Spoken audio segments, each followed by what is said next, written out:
When I was going through a time in my life and I was just broken up with by my girlfriend and I was devastated. The relationship was horrible and I was actually asking God to get rid of the relationship because I knew it was hindering my walk with God. And then she broke up with me. So you would imagine I was happy, but I was devastated because I had emotional problems.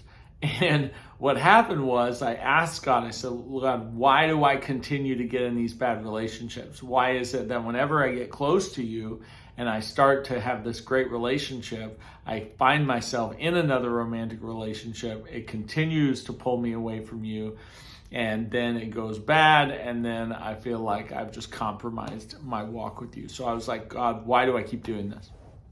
What he said to me was, what you're doing is like when you work a job. And I said, okay. He said, you work a job and you get a paycheck.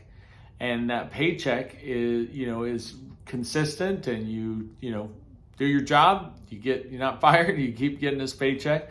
And he asked me, he said, what do you do with that paycheck? I'm like, well, that's what I use to live life, right? Pay my rent and do everything I need to do, and kind of my standard of living is determined by that. And then he said, now imagine you come into your boss's office and the boss says, hey, I have a bonus for you. You have been doing such a great job. You've been really faithful. Here is a bonus check. And man, when the Lord asked me, he said, how do you feel when you get that? And I said, man, I feel excited. I'm thinking about going to have fun and buy a big TV and whatever. And then he said, but you're not thinking about paying your bills? I'm like, no, I'll pay my bills out of my salary or my paycheck. I'm thinking about having fun with my bonus, right?